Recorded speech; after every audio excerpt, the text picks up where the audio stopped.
The crystal plate shattered against the marble wall, and three grown men flinched like children. Roman D'Angelo stood at the head of the table, his hands still trembling from the throw veins pulsing in his neck. "Get him out of my sight before I do something I'll regret." The chef was already on his knees begging. Roman didn't even look at him. Before we go further into this story, please subscribe to the channel. Follow my story all the way to the end and comment the city you're watching from so I can see how far my story has traveled. The chef's name was Antoine, and he had cooked for presidents. He had cooked for kings.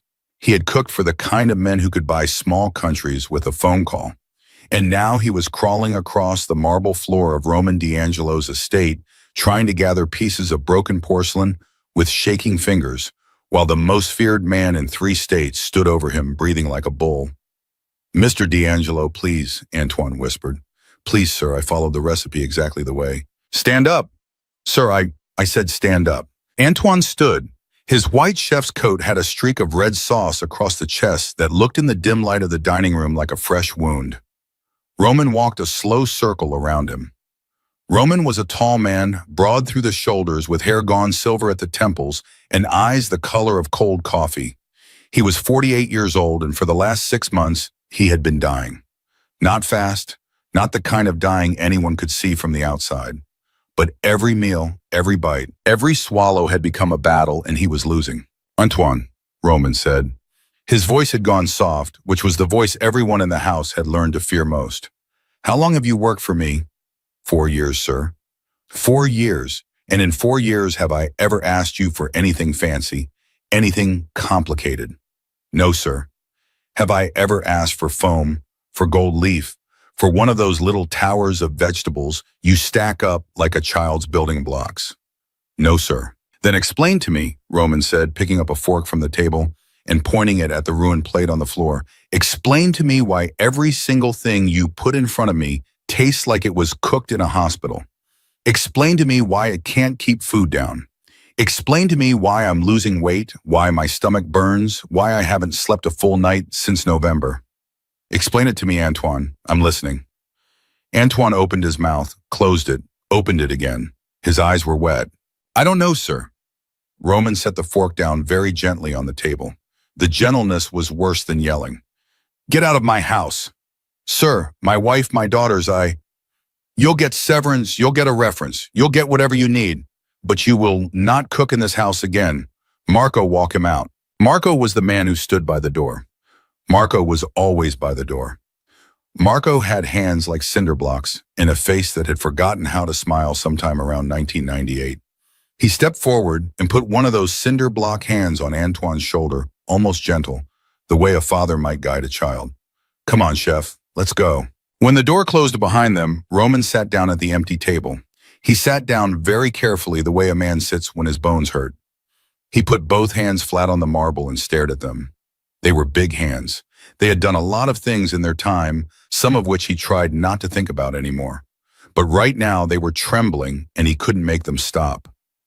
"Sophia," he said. The housekeeper appeared in the doorway like she had been waiting. Sophia had run the household for 11 years. She was 62, gray-haired, sharp-eyed, and she was the only person in the building who was not afraid of Roman D'Angelo. She had been there when his mother died. She had been there when his brother died. She had held him once in 2019 on the worst night of his life, and they had never spoken of it again. "Sir, find me someone." "Sir, with respect, we just lost." "I don't want a chef. I want someone who can boil water without poisoning me. Pull from the staff. Pull from the agency. Pull from the street if you have to. Just find someone who isn't going to stand over me with a tasting spoon and a French accent and tell me about the herbs they imported from Provence." "There's the new girl," Sophia said. Roman looked up. "What new girl?" "Started this morning from the agency. She was supposed to begin with the upstairs cleaning, but bring her here." "Sir, she's a maid. She's not—" "Sophia." Sophia closed her mouth. She nodded once. She left. Roman sat alone in the dining room for the next 4 minutes, and during those 4 minutes he thought about his father. His father had died at 51 of a heart that had simply finally refused to do its job anymore. His father had been a hard man, the kind of man who built an empire out of nothing and never once said the word love to either of his sons. But Roman remembered very clearly sitting at the kitchen table when he was 7 years old, and his father coming home late from somewhere he didn't want to talk about, and his mother putting a bowl of soup in front of him. Just soup. Chicken carrots, a little parsley. And his father had sat there, and he had eaten, and at one point he had looked across the table at his wife, and he had said, "Anna, this is good." And his mother had smiled, and that had been the whole conversation. That had been the whole moment. Roman had not thought about that moment in 30 years. "Sir," he looked up.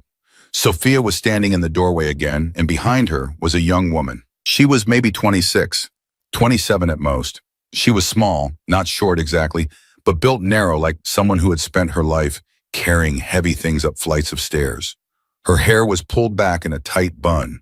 Her uniform was new, still creased from the package.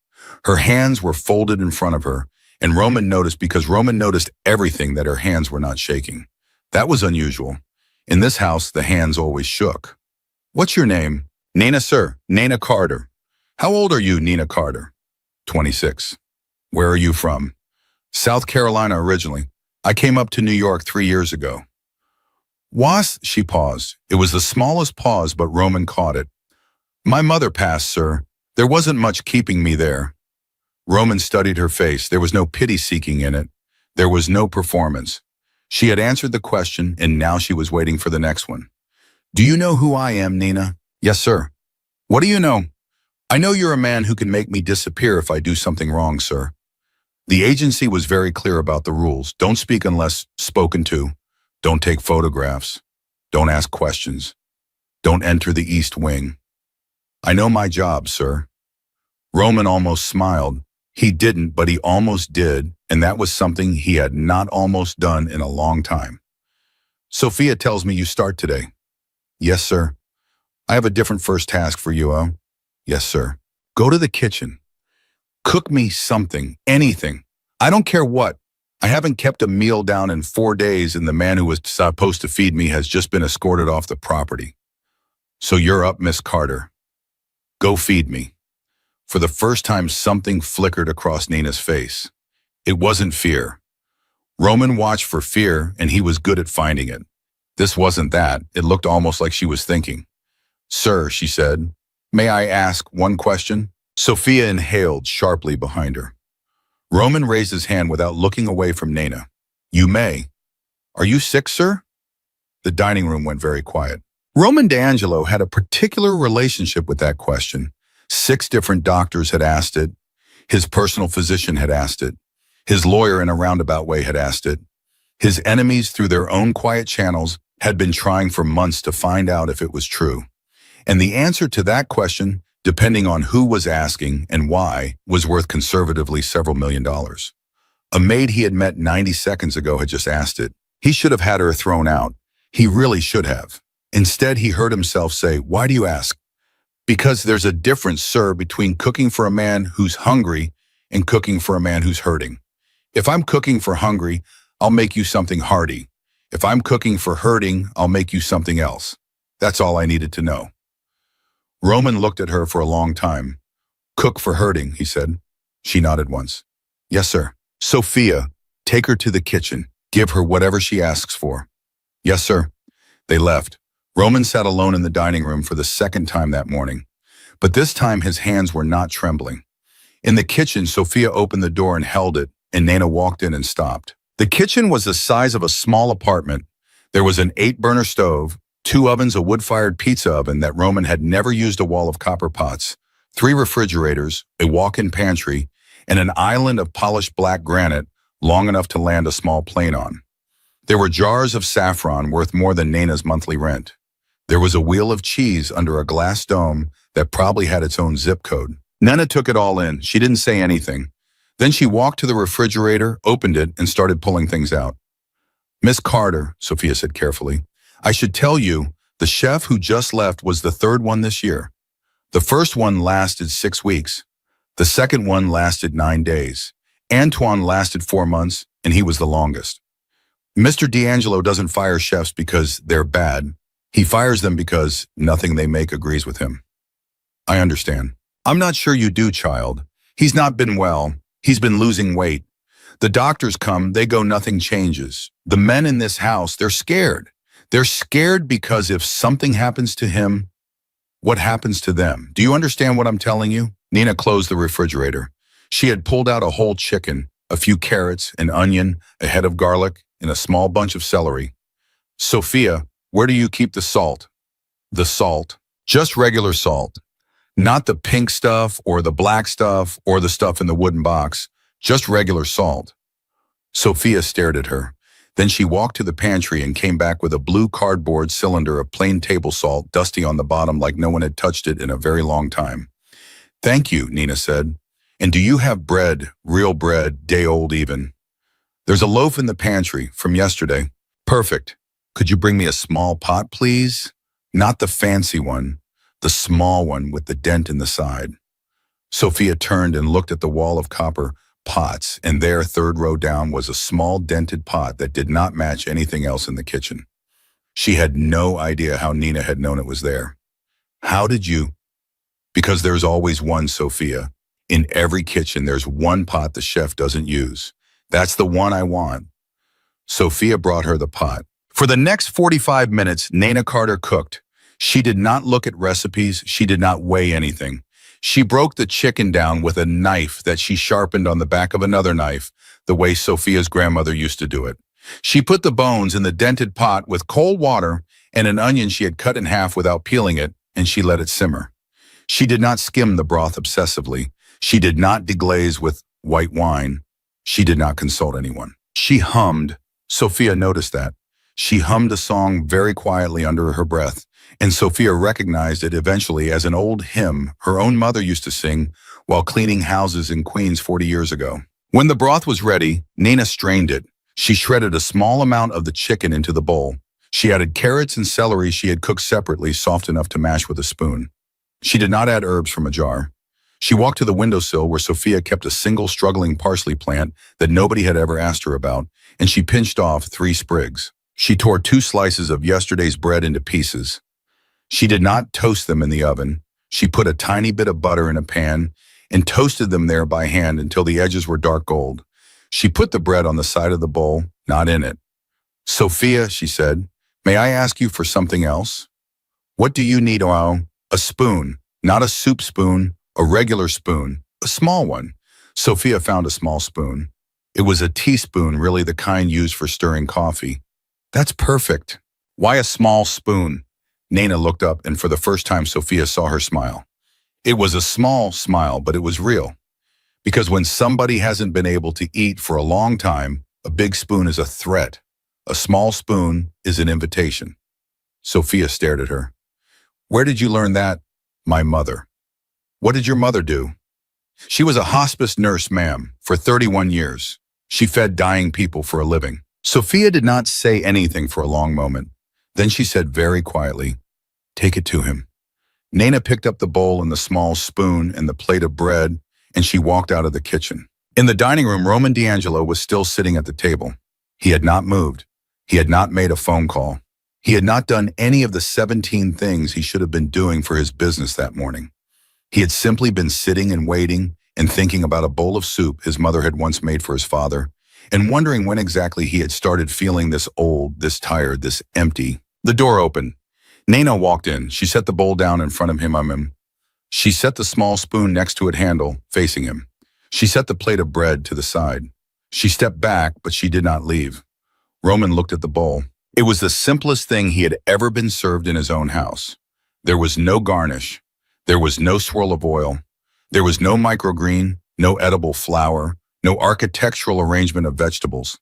It was a bowl of broth with some pieces of chicken in it and some carrots and some celery and 3 small leaves of parsley floating on top. It looked exactly like the soup his mother used to make. He picked up the spoon, the small spoon. He noticed it was small, and something about that registered in his chest in a way he could not have explained. He dipped the spoon into the broth. He brought it to his mouth. He tasted it. And Roman D'Angelo, the most feared man in 3 states, the man who had ordered other men's deaths over breakfast, the man who had not cried since he was 11 years old, sat at his marble dining table holding a small spoon and felt his eyes burn. He didn't cry. He wouldn't have allowed himself that. But for a moment, just one moment, the world got soft around the edges the way it does when something you had forgotten about comes back to you all at once. He took another spoonful. He took another. He didn't speak. He didn't look up. He just kept eating slowly the way a man eats when he has not allowed himself to be hungry in a very long time. Nana stood by the wall, hands folded, and she did not say a word. She did not ask if he liked it. She did not ask if he wanted more. She simply waited the way her mother had taught her to wait the way you wait by the bedside of someone who is trying to come back to themselves. He finished the bowl. He picked up a piece of the toasted bread. He ate that too. He set the spoon down. He sat there, both hands flat on the table again the way he had sat an hour ago, but his hands were not trembling now. And something in his face had changed, something Sophia would later try to describe to her sister on the phone and fail to put into words. "Miss Carter." "Yes, sir." "Who taught you to cook like that?" There was a long pause. "My mother, sir." Roman nodded slowly. He did not look at her. He looked at the empty bowl. "Tomorrow," he said, "breakfast, 7 a.m. "Yes, sir." "And Miss Carter?" "Yes, sir." "Use the small spoon." "Yes, sir." She turned and she walked out of the dining room, and she did not let her face change until she was halfway down the hall. And then only then did she lean against the wall for 1 second and close her eyes and let out the breath she had been holding for nearly an hour. Down the hall in the kitchen, Sophia was watching from the doorway. She had seen Nana come out of the dining room. She had seen the look on her face. And Sophia, who had run this house for 11 years, who had watched 3 chefs come and go, who had stopped believing that anything in this place could surprise her anymore, sat down very slowly on a kitchen stool. Because Sophia knew something that Nana did not yet know. Sophia knew that Roman D'Angelo had not asked anyone to come back the next morning in over 6 months. And in the dining room, Roman sat alone looking at the empty bowl. After a long moment, he reached out and picked up the small spoon. He turned it over in his fingers. It was nothing. It was a teaspoon. It was the cheapest piece of silverware in the entire house. He set it down very carefully as if it might break. Then he stood up, walked to the window, and looked out at the gray February morning. His phone was buzzing on the table behind him. There were 17 things he should have been doing. There were 3 men waiting in a car on the street outside the gate. There was a meeting in Brooklyn that afternoon that was going to determine possibly the next 10 years of his life. But for the first time in a very long time, Roman D'Angelo was not thinking about any of it. He was thinking about a young woman from South Carolina whose mother had been a hospice nurse who had walked into his kitchen 90 minutes ago and asked him a question no one else in the world had dared to ask. "Are you sick, sir?" He had told her the answer with one word: hurting. And she had cooked for that. He didn't know it yet, sitting there at the window with his hands in his pockets and his breath fogging the cold glass. But the woman who had just walked out of his dining room was about to change everything.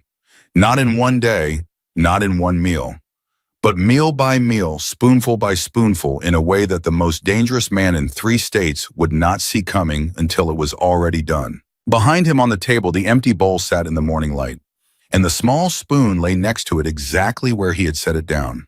At 6:52 the next morning, Nana Carter was already in the kitchen. She had not slept much.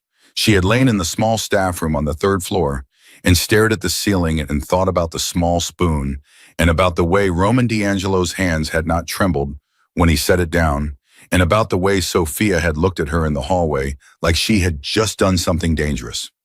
She did not know yet that she had. Sophia came in at 6:55, carrying 2 cups of coffee.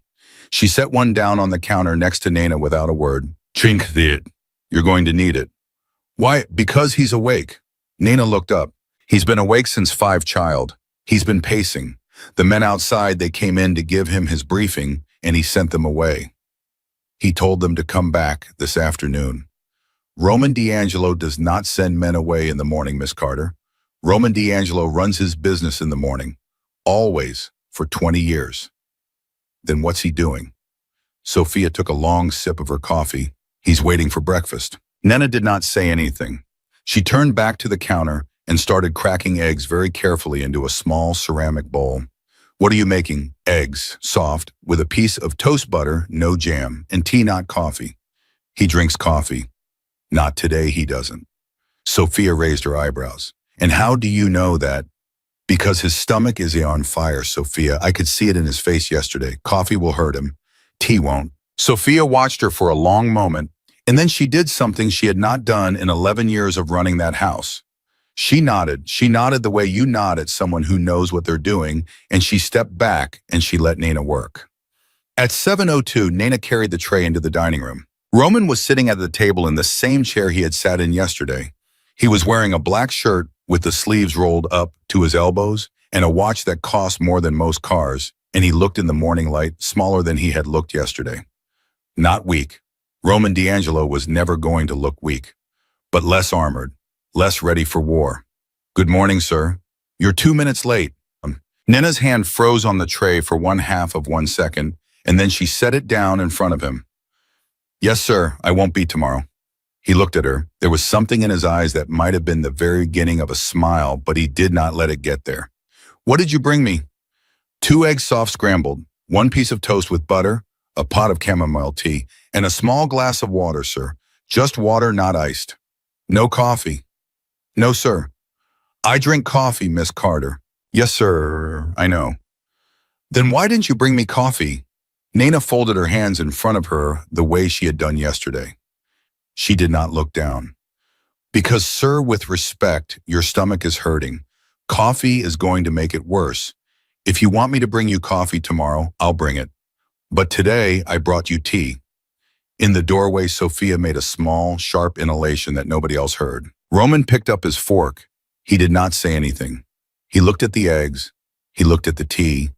He looked at the small glass of water, which was room temperature, the way his mother used to bring it to him when he was sick as a child, because she said cold water shocked the stomach.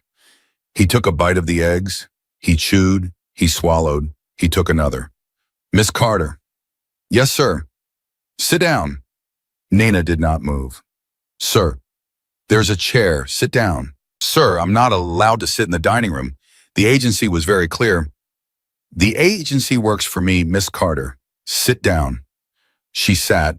She sat at the very edge of a chair 3 seats away from him with her hands folded in her lap and her back as straight as a board, and she waited. Roman ate slowly. He drank some of the tea. He didn't speak for almost 3 minutes. And then without looking at her, he said, "How long was your mother a nurse?" 31 years, sir." "And she taught you to cook this way?" "Yes, sir." "Why?" Nina took a breath. "Because she said that when people are sick, well, see, food is the last thing they have control over.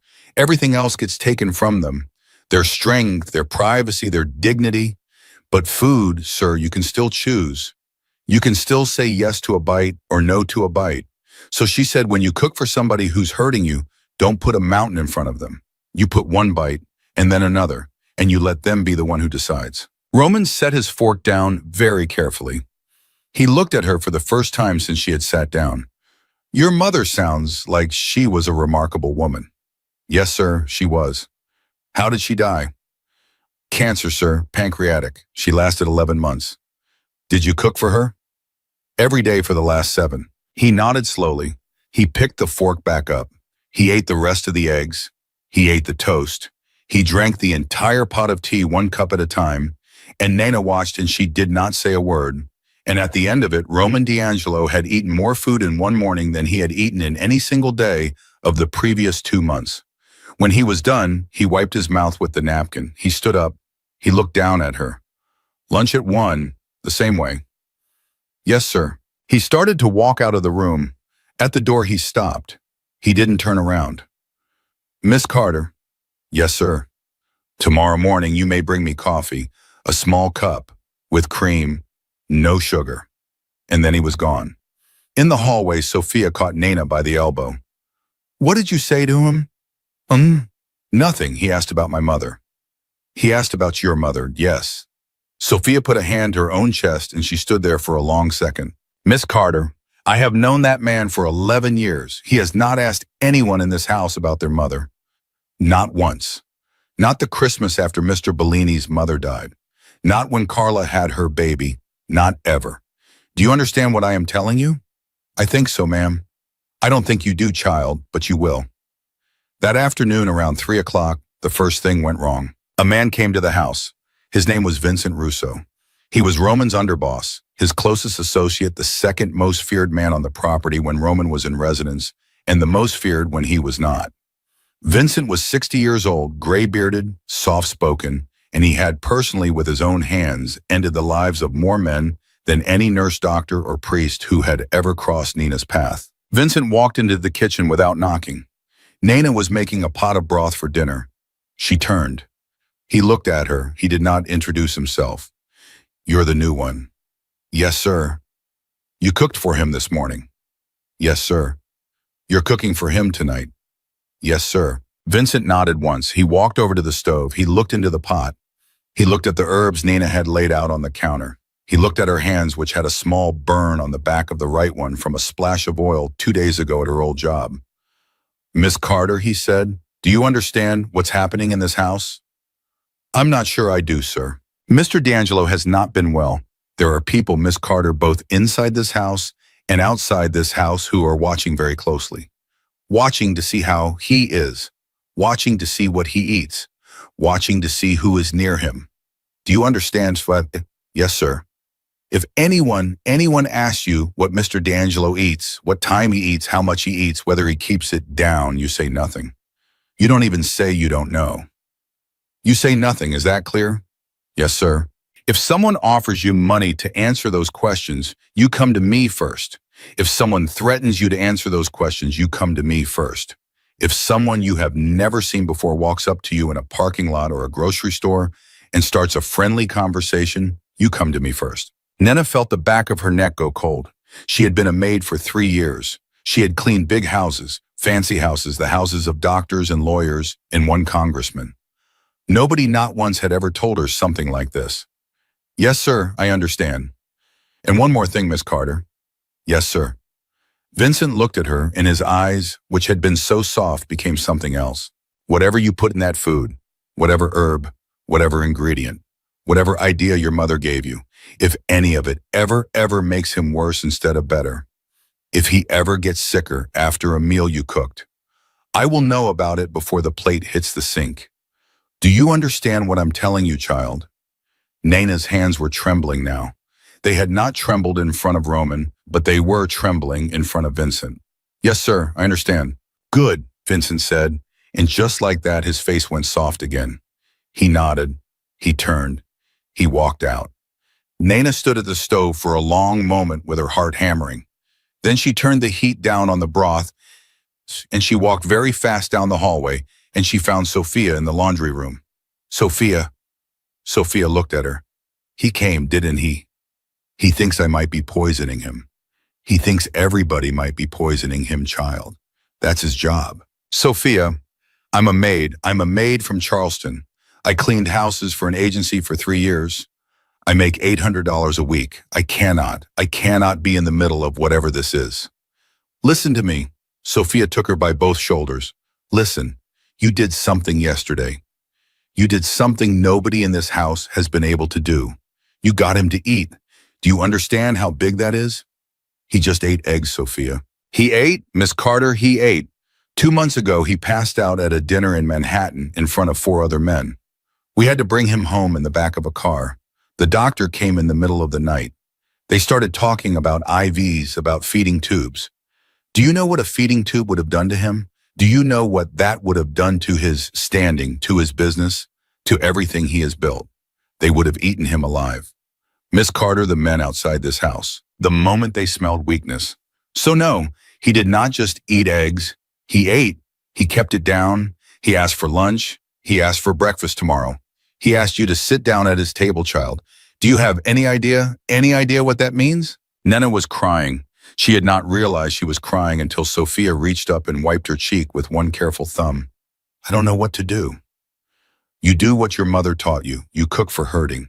And you come to me before anybody else. If anyone in this house asks you anything that doesn't sit right, are you listening?" "Yes." "Now go finish that broth. He'll want it at 6. At 6 o'clock, Nina brought the dinner in. She brought the same kind of meal as yesterday, but slightly different. This time the broth was beef instead of chicken, and there were small, soft pieces of potato in it, and the bread was a different shape because she had bought it fresh that afternoon from a small Italian bakery Sophia had told her about. Roman ate it. He ate all of it. When he was done, he set the spoon down.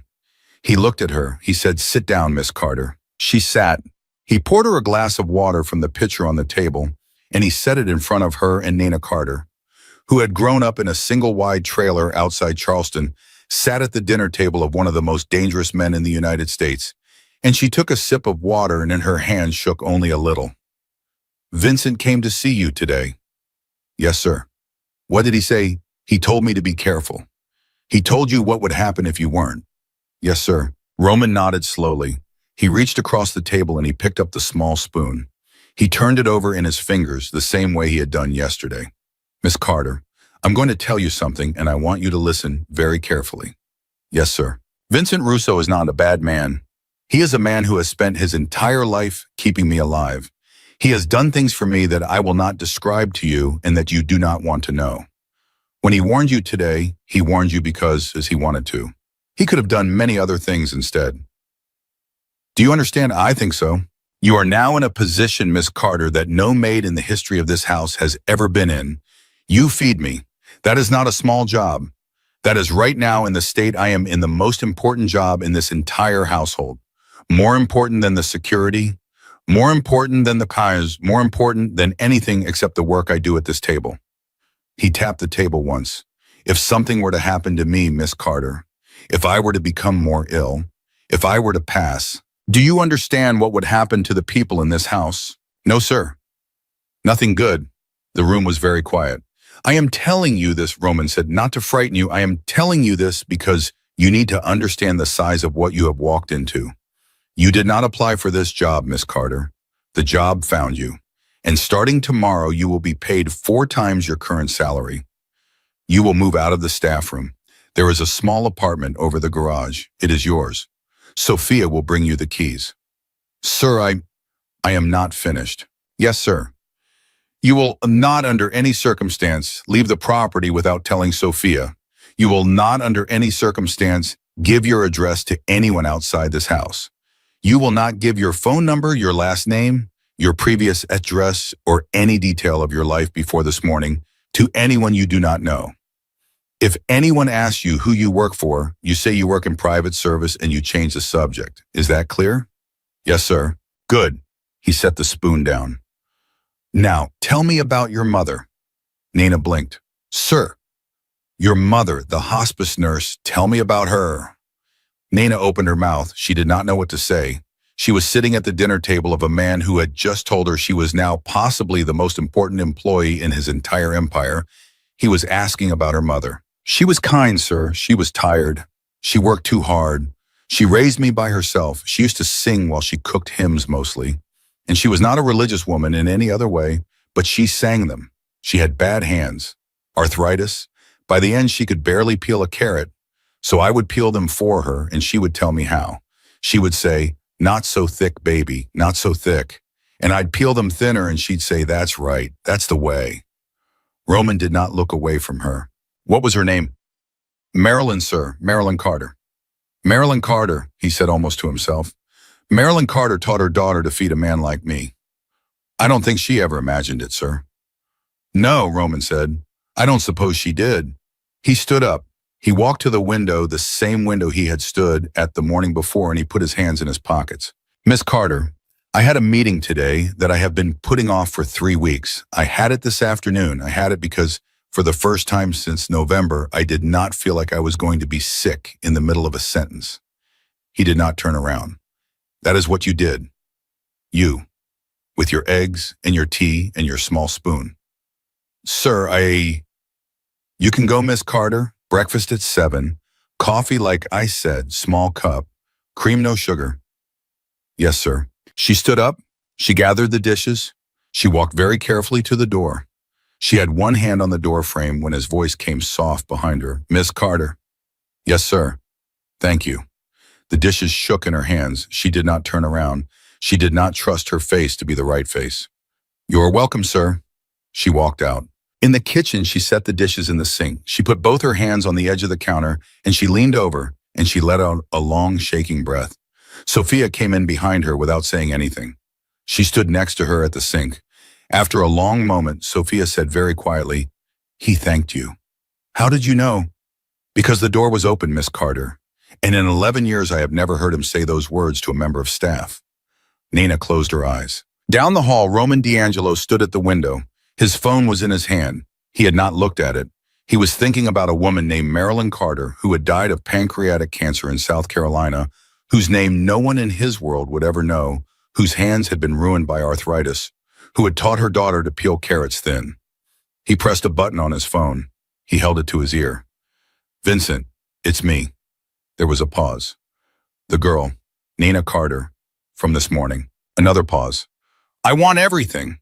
Where she's lived, who she's lived with, what she's done, what she's been paid, what she's said to anyone about this house. I want it by tomorrow night." He listened. "No, she's not in trouble. I want to know who she is. I want to know if she's real." He listened again. "Vincent, if she is real, if everything she said is true, then I want you to know something. I want you to know it now so there is no confusion later." He looked out at the darkening evening at the gate at the long driveway that led out to the road that led out to the world. "This girl is not to be touched, not by us, not by anyone, whatever happens. Do you understand?" He listened one last time, and then he nodded once to no one, and he ended the call. He stood at the window for a long time, and in the kitchen, Nina Carter was just beginning to wash the dishes, humming very quietly her mother's old hymn under her breath. The hymn was still on Nina's lips the next morning, when Sophia walked into the kitchen with a manila envelope under her arm and a face that did not match the soft gray dawn outside. "Miss Carter." "Good morning, Sophia." "Sit down, child." Nina set down the wooden spoon. She did not sit. "What is it?" "Sit down." She sat. Sophia put the envelope on the counter between them, and she did not open it. "Mr. Russo brought this an hour ago. He said to give it to you. He said you were to read it before breakfast. He said Mr. D'Angelo asked for it and that you should know what's in it before you walk back into that dining room." "What's in it?" "You, Miss Carter, your whole life, everywhere you've lived, every house you've cleaned, your mother's hospital records, your father's name, which you said you didn't know." Nina's hand froze halfway to the envelope. "My father's name. It's in there. Sophia, I never told anyone. They don't ask child, they find." Nina opened the envelope. Inside was a thin stack of papers, very neat, paper-clipped at the corner. Her name at the top of the first page. Her social security number. Her mother's full name and dates. Her 3 previous addresses. The agency she'd worked for. The clients she'd cleaned for, including the congressman. Her bank balance, which was $412. Her father's name on the second page in plain black type. A man she had met exactly twice in her life and had not spoken to in 19 years. Her hands were shaking. "Sophia, why is he doing this?" "Because Miss Carter last night, after you walked out of that dining room, he made a phone call. And in that phone call, he told Vincent Uso to leave you alone, forever. Whatever happens, he gave you his protection. Do you understand? No, he doesn't give that. Not to staff, not to anyone outside the family. The last person he gave it to was his nephew who passed 3 years ago. Before that, his mother. Before that, his brother. That is the company you are now in." Nina closed the folder. She put both her hands flat on top of it. "I need a minute." "You have until 7. Sophia left. Nina sat at the counter for the next 4 minutes with her eyes closed and her mother's voice in her head the way she always heard her mother's voice when something was happening that was bigger than her. Her mother had died saying over and over that whatever was coming next, it was going to be all right. Marilyn Carter had been wrong about a lot of things. She had been right about that. At 6:58, Nina picked up the tray. Coffee small, cup cream, no sugar. 1 soft boiled egg, a piece of toast cut diagonally the way her mother used to cut it, because her mother had said a triangle of toast looked friendlier than a square. A small bowl of warm oatmeal with a swirl of honey. No salt, because she had read once on the back of a magazine in a doctor's office that honey settled the stomach faster than sugar. She walked into the dining room. Roman was already there. He was wearing a charcoal gray suit, no tie, and he looked this morning like a man who had slept. His eyes were clearer. The skin under them was less gray. "Good morning, Miss Carter." "Good morning, sir." "Sit down." She set down the tray. She sat. "You read the file?" "Yes, sir." "Anything in it that surprised you?" "My father's name." "Anything else?" She thought about it. She thought about it carefully. "You have my mother's hospital records?" "Yes." Why do you have my mother's hospital record, sir? Roman picked up the small spoon. He looked at it the way he had been looking at that spoon for 2 days now. Because Miss Carter, when a stranger walks into my house and that stranger does something that nobody else has been able to do for me in 6 months, I have a choice. I can either decide she is a miracle or I can decide she's a very good actor sent here by someone who wants me dead. There is no middle ground. And the longer I wait to decide, the more it costs me. Sir, I'm not Oba. I know you're not Miss Carter. I know that now. The records tell the truth. Your mother existed. Your mother died of pancreatic cancer at the Medical University of South Carolina on a Wednesday morning in March. Her hospice nurse signed the certificate. Her daughter was the only person at the bedside. That daughter is sitting at my dinner table this morning. I know. Nana did not say anything. She was looking at her hands. Eat your egg, Miss Carter. Sir, you set the trap for two. You always do. You think I haven't noticed eat your egg. The toast is yours. The coffee is mine. She looked up. There was on the tray exactly enough food for 1.5 people. She had not realized she was doing it. She had been doing it for her mother for so long that her hands had simply automatically set the tray that way. A little extra, always a little extra. She picked up the toast. She took a bite. She had not eaten breakfast in 2 days. Roman ate his egg. He drank his coffee slowly in small sips, the way someone drinks coffee when they have not been allowed to have coffee for a long time. When he was done, he sat back in his chair and he looked across the table at her and he said, Miss Carter, I'm going to ask you a question and I want you to answer it honestly. Yes, sir.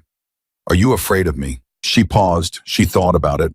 She thought about the man at the head of the table who had thrown a plate at a wall on Monday and had cried, almost cried, into a bowl of soup that same afternoon. A little, sir. Good, you should be. Yes, sir. But not as much as you were on Monday. No, sir. Roman smiled. It was small, it was barely there, but it was the first real smile he had let onto his own face in front of another human being in close to a year, and Nana saw it and she did not look away from it. Lunch at 1. Yes, sir. And Miss Carter. Yes, sir. Sophia is taking you to your new apartment after breakfast. Your things will be moved by noon. There is a phone in the apartment. If anything happens that you don't understand, you pick it up. It only calls one number. Do you understand? Yes, sir. Go on. She went. The apartment was on the second floor of the garage building, 100 feet from the main house. 2 rooms, a small bathroom, a kitchen the size of a closet, and a window that looked out over the back garden, where Roman's mother had once, according to Sophia, kept a vegetable patch with tomatoes and basil, and 3 rows of corn that had never once produced an actual ear of corn, but that she had loved anyway. The apartment had a bed, a dresser, a couch, a table. There was a small frame photograph on the wall by the door. Nina went over to it. It was a black and white picture of a woman holding a bowl of pasta smiling at the camera. Underneath in faded ink, somebody had written Anna 1971. Sophia came up behind her. That's his mother. Why is it here? Because this was her apartment, child. This is where she lived for the last 2 years of her life after his father passed. She didn't want to be in the big house. She said it was too quiet without him, so she moved out here, and Mr. D'Angelo had it remodeled for her, and she lived here until the morning she died. Nina's eyes went hot.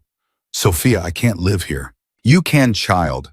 He picked this apartment for you. He picked it on purpose. Why, Joe? Because Miss Carter, his mother, used to cook for his father. Just like that. The way you cook. Bread and broth and a little parsley. And she was the only person in his entire life who fed him without being afraid. Do you understand what he is telling you by putting you here? Nina did. She understood. She just couldn't make her mouth work to say it. The first crack in everything came 2 days later. It was Friday afternoon, just past 2 o'clock. Nana had served lunch and was washing the small pot in the kitchen sink when Marco, the man who stood by the door, came in moving fast. Marco never moved fast. Marco moved at one speed, and that speed was the speed of a man who had decided long ago that running was undignified. He was running now. Miss Carter, where's Sophia? In the laundry. What's wrong? Get her, now, and come to the office, both of you. He was gone before she could ask what office. In the office at the end of the east hallway, Roman was sitting behind his desk. Vincent Russo was standing by the window. There was a third man in the room. Somebody Nana had never seen before in a black coat holding a cell phone. Roman's face had gone back to the way it had been on Monday morning. The same color, the same hardness. The softening of the last 3 days was gone. "Miss Carter, sit down." She sat. Sophia stood behind her chair. "There has been a problem." "Sir, the man who delivers our produce, the man you bought your bread from at the bakery on Tuesday, the cousin of the woman who runs the dry cleaner that handles our linens. 3 people, Miss Carter. 3 people in the last 48 hours have been approached in the parking lots of their places of business by men they did not know. And those men have been asking the same question." Nina's mouth went dry. "What questions, sir? Who is the new girl?" The room was very quiet. "How did they find out about me?" "That Miss Carter is what we are trying to determine." Vincent. Vincent stepped forward. He did not look angry. That was the part that frightened her most. He did not look angry. "Miss Carter, since you came to this house, who have you spoken to outside this property?" "Nobody, sir. Nobody but the people I had to. The man at the bakery, the lady at the produce stand, the cashier at the small grocery on 5th where I went on Tuesday afternoon. I was there for 6 minutes. I bought tea. I paid in cash. I didn't speak to anyone." "Did you call anyone, text anyone?" "I called my aunt in Charleston on Wednesday night. She is the only family I have. I did not tell her where I was working. I told her I had a new job in private service, and the family was kind. That was all." "How long was the call?" 11 minutes. "Did you say his name?" "No, sir, I would never." "Did you describe the house?" "No, sir." Vincent looked at Roman. Roman did not look at her. Roman was looking at a piece of paper on his desk, and his hand was very still on top of it. "Miss Carter," Roman said, "there is something you do not know. I need to tell you now, because if I don't, you will not understand why what I'm about to say is happening." "Yes, sir." "For 7 months there has been a man, not a friend, a competitor. He has been waiting for me to die. He has been so confident I am going to die that he has already twice made moves on territory that is mine, on people who work for me, on contracts that bear my name. He is the reason I cannot afford to be sick, Miss Carter. Not in front of anyone, not for a single hour." "Yes, sir." "On Monday, when you walked into this house and you cooked for me, and I ate the men who watched me eat at the front door of the restaurant on Tuesday night, reported back to whoever they report to. Whoever sent them realized that something has changed in my house. I am being seen at meetings again. I am eating again. I look better. I sound better. And that means somebody is doing something here that has changed everything. Sir, they are going to find out it's you, Miss Carter. They may already know. And once they know, you will become very quickly a piece on a board in a game that has nothing to do with you. They will try to take you. They will try to bribe you. They will try to hurt you. They will try, depending on how desperate they get, to do other things. Do you understand? Nana's hands were on the arms of the chair. She could feel the wood under her palms. She could hear her own heartbeat in her ears. Sir, I should leave. I should go. I should get on a bus tonight. I should... No. The words stopped her cold. He had said it without raising his voice. He had said it the way a door closes. Sir! Roman finally looked up at her. His eyes were the color of cold coffee, the way they had been on Monday. But they were not cold now. Miss Carter, if you leave this house tonight, you will be dead before Sunday. Do you understand? They will not believe you walked away. They will believe you saw something. They will come for you and they will find you because we found you and we did not even need to try. So you are not leaving. Then what am I doing, sir? You are staying. You are cooking. You are not going to the bakery anymore. You are not going to the produce stand. You are not going anywhere. Whatever you need will be brought to you. Sophia will go in your place when there is shopping. Marco will be at the apartment door. The phone in your apartment is now, as of an hour ago, connected to 2 numbers instead of 1. The first is mine. The second is Vincent's. You will not call your aunt in Charleston for the next 2 weeks. You will write her a letter. We will mail it from Atlanta. Nana was nodding. She was not aware she was nodding. And Miss Carter. Yes, sir. There is one more thing. I owe it to you to tell you. Yes, sir. If this man, the one who is watching, decides that you are valuable to me, and he decides to come for you the way that men like him sometimes come for women, then there are 2 outcomes. The first is that we stop him before he gets to you. The second is that he gets to you and then he uses you against me, and then I do something that I have spent my entire adult life trying not to do, which is to start a war. I have not started a war in 22 years, Miss Carter. I would start one for you. I want you to know that, not because I am trying to frighten you, but because you deserve to know what you have walked into. Sir, let me finish. Yes, sir. You did not ask for this. You walked into my house on Monday morning to clean upstairs bedrooms. You ended up in front of me by accident because a chef threw a tantrum and I was hungry. You did a kindness for me that you had no obligation to do. You cooked me a bowl of soup, Miss Carter, and you brought it to me with a small spoon, and you told me without saying it that you saw what nobody in this house has been able to see for 6 months, which is that I am a man and I am sick, and I am tired, and I have not been touched by another human being in any kind way in longer than I can count. Nana was crying. She did not know when she had started crying. So no, Miss Carter, you are not going anywhere, and neither am I. And we are going to figure this out together. Do you understand? Yes, sir. Good. Sophia, take her back to the apartment. She'll cook from the main kitchen for the next 2 weeks. Marco stays with her between meals. Yes, sir. Sophia took Nana by the elbow and led her out of the office. Nana was walking, but she did not feel her feet on the floor. They went down the long hallway through the kitchen, out the back door across the courtyard, up the stairs to the apartment. Sophia opened the door for her. Marco was already there, standing by the window, his cinder block hands folded in front of him, his face the same as it always was. Marco, Sophia said, she needs a minute. Marco nodded. He stepped out into the hallway. Sophia closed the door. She walked Nana to the couch and she sat her down, and she sat down next to her and Nina Carter, 26 years old, of Charleston, South Carolina, daughter of a hospice nurse who had died 5 years ago, and a man whose name she had only learned that morning from a manila envelope, put her head on the shoulder of a 62-year-old housekeeper she had known for 4 days, and she cried.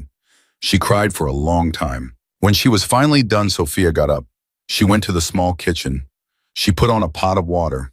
She made tea the way Nana had been making it for Roman, because that was the only way Sophia knew how to make tea anymore. She brought it back to the couch. Miss Carter, yes, you need to listen to me, all right? That man in that office, the man who just told you he would start a war for you, do you know how long it has been since he said anything close to that to anyone living? No. 22 years. The last person was his brother, and his brother is dead. Nana closed her eyes. Sophia, I don't want him to start a war. I know, child. I just wanted to cook a bowl of soup. I know. I just wanted to do my job. I know that too, baby. Sophia put a hand on the back of Nana's head, the way her mother used to do, and she did not say anything else because there was nothing else to say. Outside the window, the gray February afternoon was getting darker, and the gate at the end of the long driveway was closed, and Marco was standing in the hallway outside the door. And somewhere in the house, Roman D'Angelo was sitting at his desk, looking at a piece of paper, and on that piece of paper was a name. The name of the man who had been waiting for him to die. He was not going to wait anymore. He was not going to die. And the man who had been counting on it, the man whose name was on that piece of paper, was about to find out exactly what kind of mistake he had made. The name on the paper was Salvatore Greco. Roman had not said it out loud in 7 months. He had refused to. To say it was to give it weight, and Sal Greco was a man who already weighed too much in Roman's life. Sal had been an associate of his father's once. Sal had stood in the front pew at Roman's brother's funeral. Sal had brought a casserole to Roman's mother the week she died and had kissed her hand and had told her she was going to a better place. And Sal, for the last 4 years, had been quietly, methodically, patiently building a case to take everything Roman D'Angelo had ever built and put it in his own name the moment Roman went into the ground. Vincent walked into the office at 4:15. Romano? Sit. Vincent sat. Roman pushed the piece of paper across the desk. You already know what's on it. I do. Then you know what I'm about to ask you to do. Vincent did not pick the paper up. He looked at Roman across the desk, and he did the thing that Vincent did very rarely, which was to push back. Romano, listen to me. You are sitting at this desk right now with color in your face because of a girl who has been in this house for 5 days. 5 days. You have not slept that well in a year. You have not held down a meal like that in 8 months. You stood up at the meeting on Wednesday and you spoke for 40 minutes without your voice cracking, without your hand going to your stomach, without that look on your face that you get when you're about to be sick. 5 days, Romano. And now you're telling me you want to start a war. Over what? Over the fact that a few of his people asked questions about a maid in a parking lot. They are coming for her, Vincent. They are looking. There is a difference. By the time we know which one it is, it'll be too late. Romano Bush Street and Vincent. Yes. What if it were Maria? Vincent's face changed. Maria was Vincent's wife. Maria, who had cooked for Vincent every night for 38 years.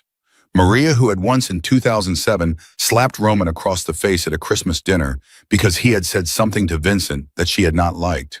Maria, who Vincent loved more than his own life. Don't do that, Romano. What if it were Maria Vincent? What if it were Marie and someone like Sal Greco was asking about her in the parking lot of the place she gets her hair done? Vincent did not say anything. He picked up the piece of paper. He folded it once. He put it inside his jacket. Give me 3 days. 2. Romano. 2 days, Vincent. We don't have 3. He's already moving. You and I both know he's already moving. All right. 2. And Vincent. Yes. This is not about her. I want you to understand that. I am not doing this because of one girl who cooked me a bowl of soup. I am doing this because for 7 months I have let this man build and build and build, and the only reason I let him build is because I was sick and I thought I was going to die. I am not going to die, I have decided. So this stops now. With or without her, this stops now. Yes. Go. Vincent went. Upstairs in the apartment over the garage, Nana was on the couch and the tea Sophia had made her was cold. Sophia had gone back to the main house. Marco was outside the door. The afternoon light had turned the color of old pewter, and Nana was sitting very still, her hands in her lap, when there was a soft knock. She got up. She opened the door. Roman was standing there. Roman D'Angelo in his charcoal suit with his hands in his pockets in the doorway of the apartment over his own garage, looking at her like he was not sure he had the right to be there. Miss Carter? Sir? May I come in? Yes, sir. Of course, sir. He came in. He looked at the couch. He did not sit on it. He walked to the small framed photograph on the wall by the door, the one of his mother in 1971, holding a bowl of pasta. He stood in front of it for a moment. He did not touch it. Then he turned around. Miss Carter, I want to apologize. She blinked. Sir, I should not have spoken to you the way I did this afternoon. I should not have told you in front of Vincent and Marco and Sophia what I told you. I should have told you here, in this apartment, quietly, without an audience. The information was too heavy and the room was too full, and I did it the way I do everything, which is the way that gets the result I want as quickly as possible. That was wrong, I'm sorry. Nana did not know what to say. Roman D'Angelo had just apologized to her. Roman D'Angelo had walked across his own courtyard, climbed the stairs, knocked on the door of a maid he had hired 5 days ago and apologized. Sir, you don't have to. I do. Sit down, Miss Carter, please. He sat too on the chair across from the couch, the one his mother used to sit in. He put his hands on his knees and he looked at her, and Nana saw for the first time what Roman D'Angelo's face looked like when there was no power in it.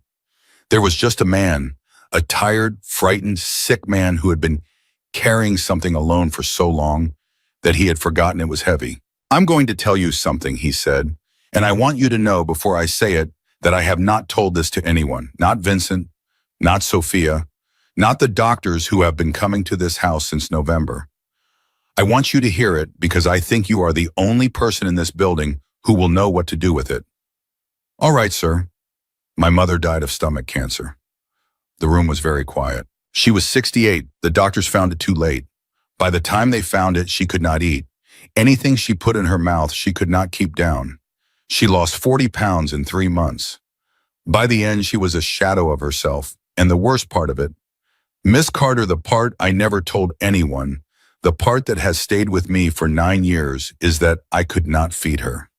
I tried. I brought her things, soft things, the things she used to like, pastina, custard, the pears she used to make in the fall. She could not eat any of it. She would smile at me and she would take a bite, and then she would have to go to the bathroom and bring it back up. And I would sit at her bedside and I would feel my heart break every single day because the woman who had fed me my entire life could not be fed by me. Not one bite, not one spoon. Nana did not move. In November, Miss Carter, when the doctor started telling me my own stomach was a problem, I did not hear what they were saying. I heard what they had said about my mother. I heard her doctor in 2017 sitting on the edge of her hospital bed telling me with that face they make that she wasn't going to make it to Christmas. I heard that. And so when my own doctor sat me down and told me that I had an ulcer, that there was inflammation, that my body was reacting to stress, I did not believe him. I believed I was dying. I believed I was dying the way she died. I believed every meal that came out of that kitchen was the last meal I was going to keep down before I started losing 40 pounds and went into a bed and never got out of it again. He stopped. He looked at his hands. That is why I have been throwing plates, Miss Carter. That is why I have been firing chefs. That is why my staff is afraid of me. It is not because the food was bad. The food was fine. The food was excellent. The problem was not the food. The problem was that I was sitting at that table every day waiting to die, and every bite I tried to take was the last bite my mother ever tried to take, and I could not swallow it. Nana's eyes were wet. Sir, and then on Monday, Miss Carter, you walked into my dining room and you brought me a bowl of soup that looked exactly the way my mother used to make it, with 3 little leaves of parsley, with a small spoon. And I took one bite and I tasted it, and I sat there at that table and I realized for the first time in 7 months that I was not my mother, that this was not 2017, that I had an ulcer the way my doctor had told me, that I was 48 years old and I was not dying. He looked up at her. You did not save my life on Monday, Miss Carter. The doctors had already told me how to save my life. You saved me from believing I was already dead. There is a difference, and I do not know how to repay you for it, but I am going to try for as long as I am able until the end of my own time on this earth. Nana was not crying out loud, but her face was wet. She did not wipe it. She did not move. Sir, I am not finished, Miss Carter. I am sorry. There is one more thing. All right. The man whose name was on the paper today, the one Vincent took out of my office, that man knew my mother. That man brought her soup once when she was sick. That man kissed her hand. I have been protecting him in my own mind for almost a decade because of that, because he was kind to her, because he wept at her funeral, because I was a stupid, sentimental, grieving son who could not believe that a man who had loved my mother could be the same man who was now planning to take everything I had built and put my name in the ground. But that is what he is, Miss Carter. He is both of those men. And the thing I have learned this afternoon, sitting at my desk with that piece of paper in my hand, is that you cannot let a kindness from 10 years ago decide what you do today. You cannot let the dead protect the living. My mother has been gone for 9 years. She does not need me to be loyal to a man who has betrayed me. She needs me to be alive. She needs me to be alive, and she needs me to keep what she helped my father build, and she needs me, Miss Carter, to feed myself. Nana closed her eyes. Sir, can I say something? You may say anything you like. My mother, she used to say at the end, when she was very sick, she used to say, baby, the day I'm gone, you cook for somebody who needs it. You promise me, don't waste what I taught you. Don't put it in a box and bury it with me. You take it and you give it away. And I said, yes, Mama, I said yes. And I didn't, sir. For 5 years, I didn't. I cooked for myself. I cooked for my aunt on holidays. But I never gave it away the way she meant. I cleaned other people's houses, sir. I dusted their picture frames. I never set foot in their kitchens.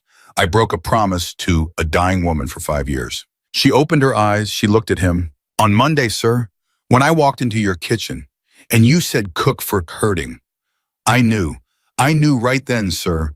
I knew my mother had sent me. I knew this was the thing she had been waiting for me to do. I am not afraid of Sal Greco. I am not afraid of his men in parking lots. I am afraid of being 26 and dying having broken my mother's last wish. So I am not going anywhere, sir. Not because you said I can't, because I won't. I won't leave this kitchen until you are well, sir. I made my mama a promise, and I am keeping it. The room went very quiet. Roman did not move for a long time. He looked at her, and his face, the face that had been hard for so many years that the lines had set in, round the mouth softened. Just at the corners. Just enough. Miss Carter, Yes, sir. Marilyn Carter raised a remarkable woman. Thank you, sir. He stood up. He walked to the door. He stopped with his hand on the door frame the way he always stopped, and he did not look back. Tomorrow morning, 7. Yes, sir. And Miss Carter? Yes, sir. You are not a maid, not in this house, not anymore. Whatever you were when you walked in here, you are something else now. We will figure out what to call it, but you are not cleaning anybody's bedrooms. Is that clear? Yes, sir. He closed the door behind him. He went down the stairs. He walked across the courtyard, and Marco, who had been standing in the hallway, did not say a word as he passed. Roman went into the main house into his office, and he closed the door, and he sat at his desk, and for the first time in 9 years, he allowed himself to think about his mother without looking away. The next 2 days were the longest 2 days Nana Carter had ever lived. She cooked. She did not leave the property. She wrote a letter to her aunt, which Sophia took from her hand and gave to a man who put it in his pocket and walked out the front gate and got into a car that drove south on the interstate. She made soup. She made pasta with butter and Parmesan, the way Anna D'Angelo had once made it because Sophia had described it to her and she had figured out the rest. She'd made a pot of beef stew on the second night and Roman ate 2 bowls of it, and when he was done, he wiped the bowl with a piece of bread and he looked across the table at her and he said, "Miss Carter, my mother could not have done it better."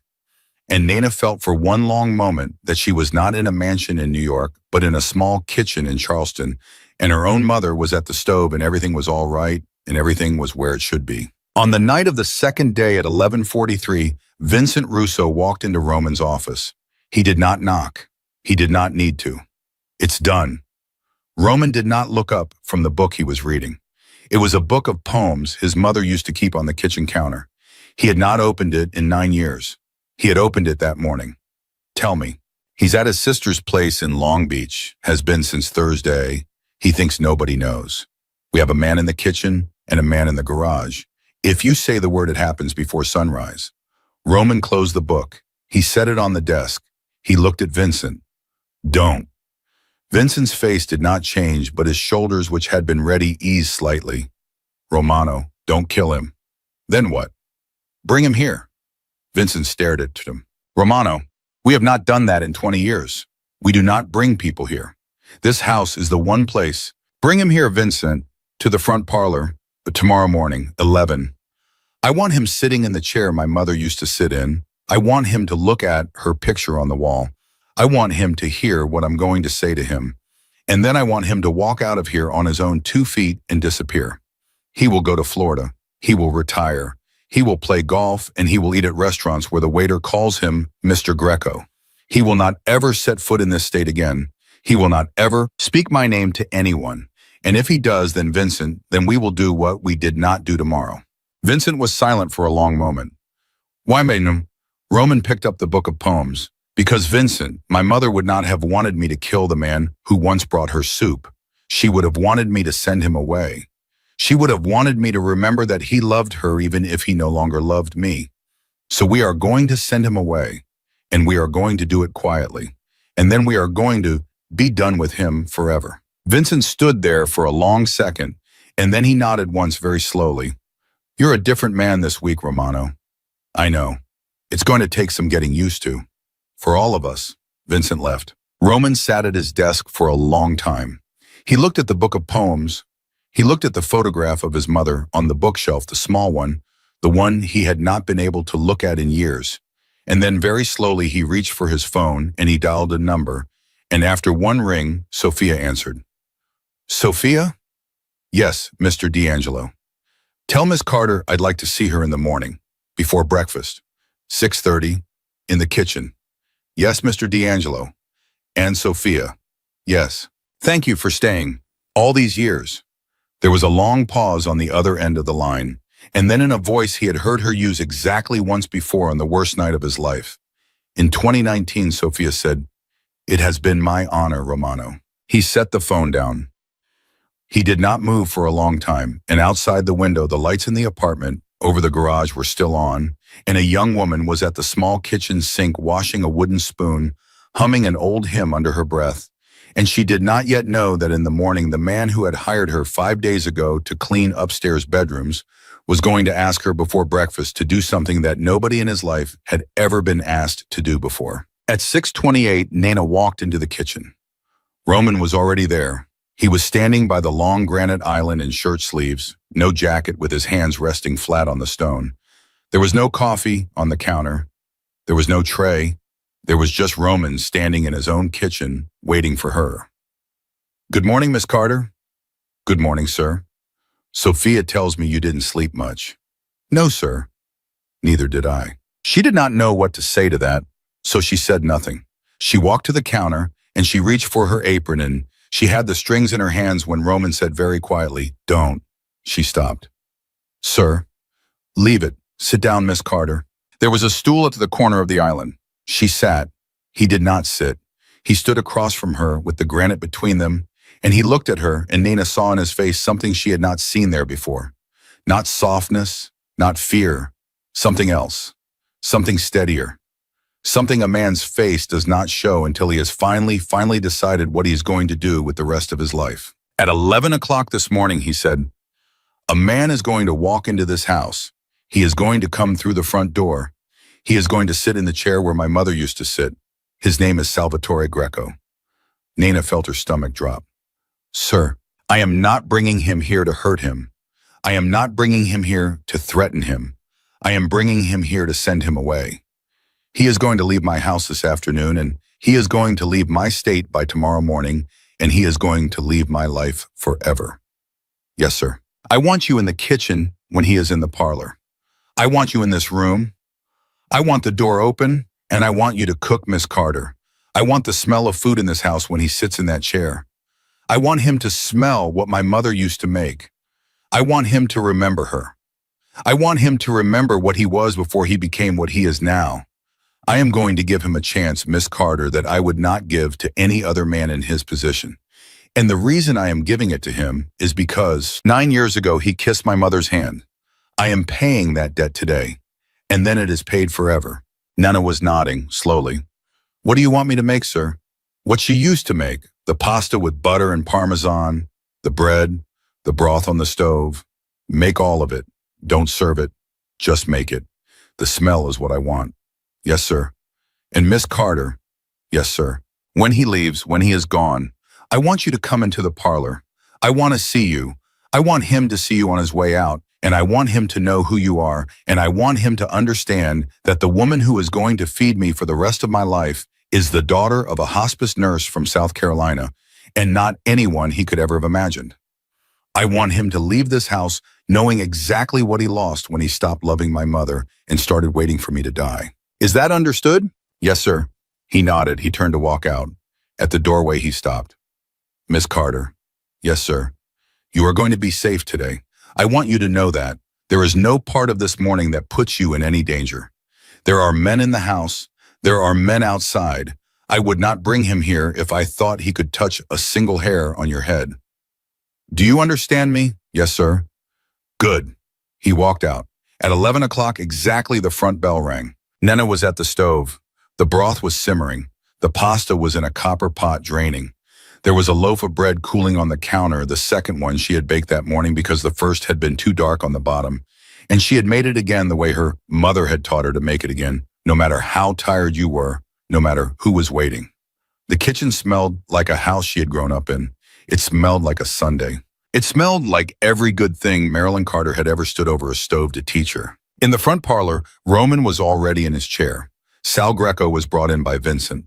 Sal was 71 years old. He was a small man, a thin man with white hair combed back from a high forehead, and the kind of careful, deliberate movements of someone who had learned decades ago never to make a quick gesture in the wrong room. He was wearing a dark blue overcoat, which Vincent did not take from him, and a silk scarf around his neck, which he did not loosen. He saw Roman in the chair. He did not show surprise. He sat in the chair across from him, the chair Roman had said his mother used to sit in, and he set his hands on his knees, and he said very quietly, "Roman." "Sal, you look well." "I am well." "That is good news." "Is it?" The two men looked at each other for a long moment. From the kitchen, the smell of butter and Parmesan and broth and bread drifted into the parlor, and Sal Greco's nose, which was a nose that had been trained for 70 years, to read a room before his eyes had finished the work moved very slightly. His eyes flickered just once toward the hallway. He did not turn his head. Anna, he said, she used to make this. Yes, every Sunday, with the parsley, with the bread the way her mother showed her in Calabria. Yes, Sal swallowed. Roman saw him swallow. Roman, why did you bring me here?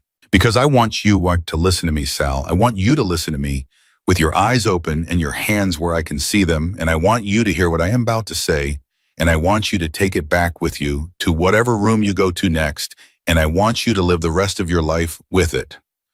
Are you ready to listen? I am listening. For 7 months, Sal, you have been waiting for me to die. You have been moving on my territory. You have been speaking to my men.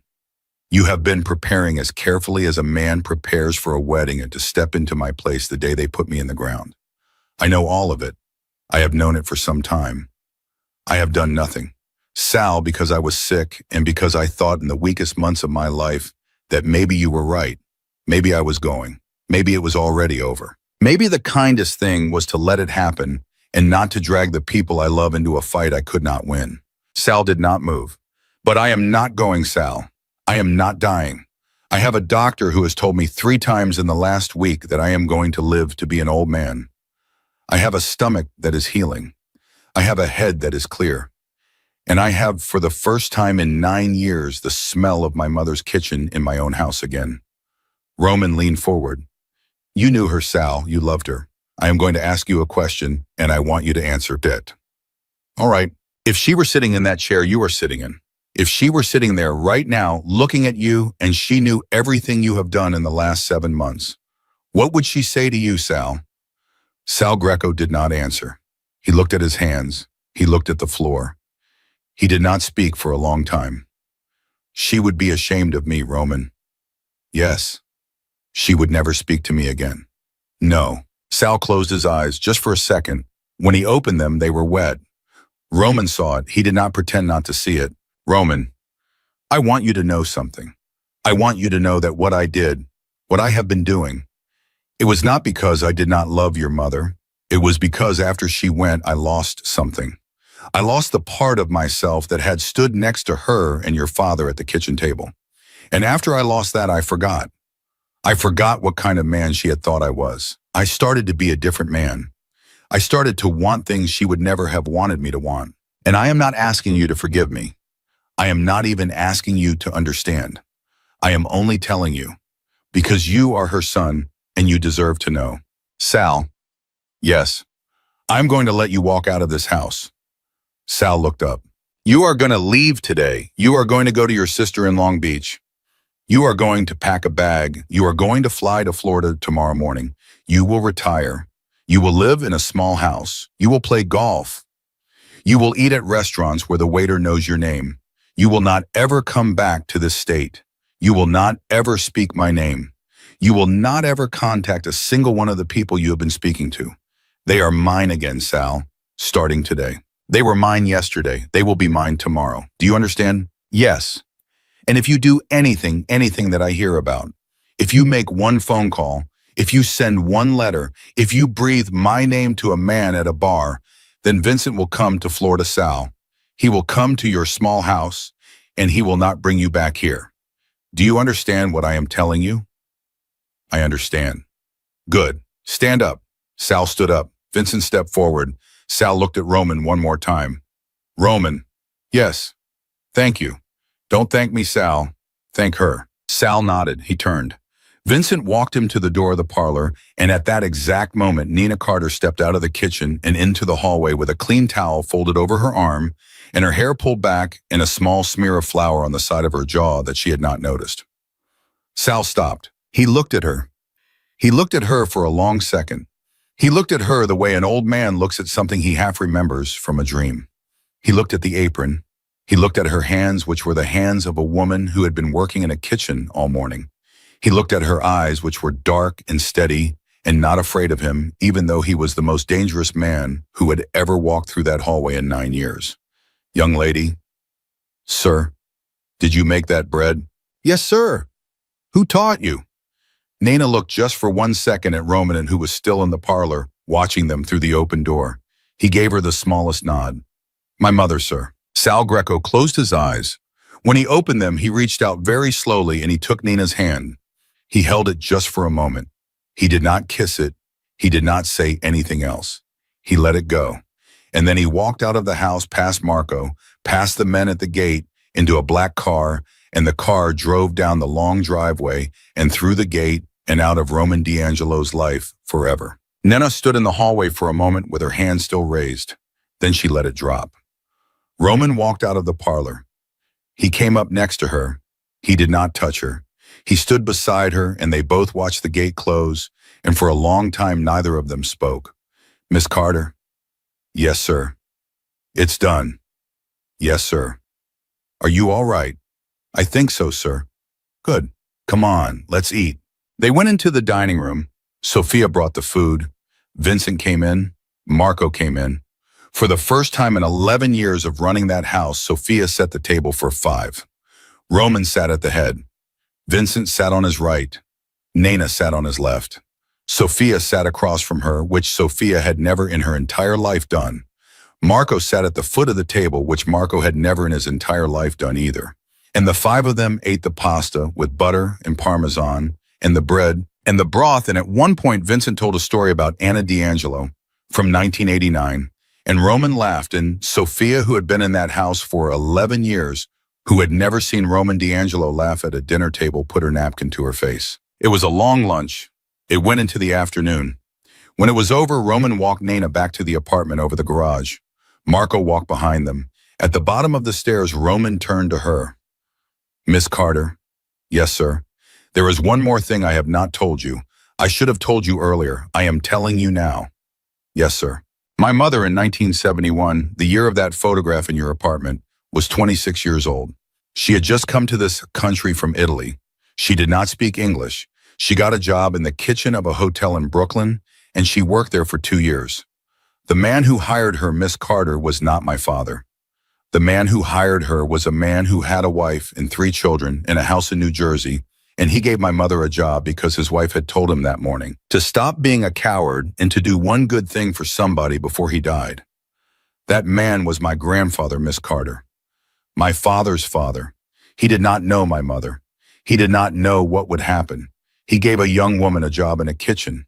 2 years later, she met his son. 2 years after that, I was born. Nina did not say anything. Sometimes, Roman said, the smallest decisions a person makes in their life turn out to be the largest decisions a family ever has. My grandfather did not know when he hired my mother that he was building me. He did not know when he gave her a chance that he was giving the next 40 years of his family's life a shape. He just gave a woman a job in a kitchen. Sir, on Monday morning, Miss Carter, I almost sent you back to the agency. Sophia stood in this hallway and she told me about you, and I almost said no. I almost said, get me someone older. I almost said, get me a real chef. I almost made the smallest decision of the morning, the smallest decision of my whole life, and I almost made it the wrong way. But I didn't. I said, bring her in. And you walked into my dining room, and you saved me. He took something out of his pocket. It was the small spoon, the teaspoon, the one she had brought him with the first bowl of soup. I want you to have this. Sir, that's just... I know what it is, Miss Carter. I know exactly what it is. It is the smallest spoon in this entire house. And it is the most important thing in this entire house. It belongs to you now. I want you to keep it. I want you to keep it for the rest of your life. And someday, Miss Carter, when you are an old woman and somebody you love is hurting, I want you to use this spoon, and I want you to think of an old man named Roman D'Angelo, who was so afraid of dying that he forgot how to live, and who was reminded by a young woman from South Carolina that the smallest spoon in the right hands can save a man's life. She took the spoon. Her hands were steady. Thank you, sir. No, Miss Carter. Thank you. For all of it. Forever. Thank you. He turned. He walked back to the main house. Marco followed him. Nina stood at the bottom of the stairs for a long time holding the small spoon. Then she went up to the apartment and she set it on the small table by the window. And she sat down on the couch and she pulled her knees up under her chin. And she cried very quietly the way her mother had taught her to cry, with no sound. The way you cry when something good has happened and you cannot quite believe it. She cooked for him every day after that. She cooked for him for 11 years. She cooked for him on the day his ulcer finally healed, and she cooked for him on the day Vincent Russo retired and moved to a small house in Connecticut to be near his grandchildren. And she cooked for him on the day Sophia, at 73, finally agreed to stop running the household and to simply, for the first time in her adult life, sit. Nana cooked for Sophia too after that, every Sunday. Sophia lived in the apartment over the garage eventually. Nana moved into a bigger one near the back. Marco lived in a house at the front gate with a wife he had married against everyone's predictions at the age of 59. Roman D'Angelo never married. He never had children. But the house was full of people every Sunday, every holiday, every birthday of every person who worked there. And at the head of the table in his father's chair was a man who had once thought he was dying and had been wrong, and who had spent the rest of his life making sure that everyone who had stayed with him through the worst year of his life knew every single day that they were the family he had been given when his own had been taken from him. And in a small wooden box on the windowsill of Nana Carter's bedroom for the rest of her life, there was a small silver teaspoon. She used it sometimes when somebody was hurting, when somebody she loved had not been able to eat. She would take it out of the mound and she would warm a little broth and she would carry it in carefully and she would sit at the bedside and she would offer one bite and then another and she would think every single time of an old hymn her mother used to sing and a young Italian woman in a Brooklyn kitchen in 1971, and a feared man who had thrown a plate at a wall on a gray February morning, and the smallest spoon in the largest house in the state of New York. Marilyn Carter had been right. The day she was gone, her daughter had cooked for somebody who needed it. The promise had been kept. The kitchen had stayed open. The small spoon had done its work. And that, in the end, is the whole story.